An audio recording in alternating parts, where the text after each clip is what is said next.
Hello guys, welcome back to 4DDig.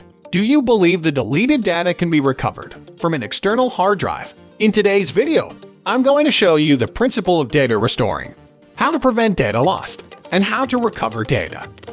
Before starting, please subscribe to us and you won't miss any other videos.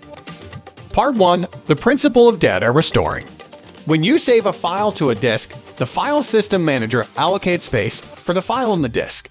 The file is broken down into smaller chunks, called blocks or clusters. These blocks are then written to available sectors on the disk. The file system keeps track of which sectors are occupied and which are free. Deleting data or formatting data is to remove the block's frame.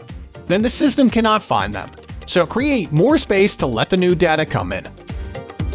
The new data will overwrite the deleted data if there is no more available space. It means if you accidentally deleted data, please stop using this disk.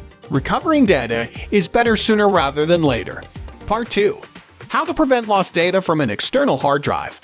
You can back up the data frequently. If you are using a Windows system, make sure to turn on the backup function. If you are using macOS, make sure to turn on a time machine. And also, there are many cloud products for you, such as Google Drive, iCloud, OneDrive, and Dropbox.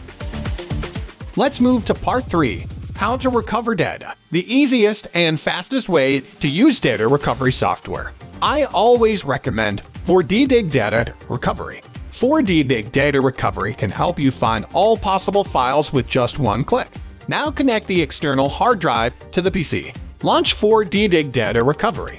From the home page, you will see all locations on your computer. Select the disk of the external hard drive and click Scan. You can choose the file types. Confirm the scan. Now it will take a little time to scan all possible data. Once you find the file, you can select it and preview it. Then save in a different location to prevent overwriting again and click Recover. Now your data is back on your computer. Alright, I hope you guys enjoyed the video. If you found it helpful, please give us a thumbs up and don't forget to subscribe to us. See you in the next video.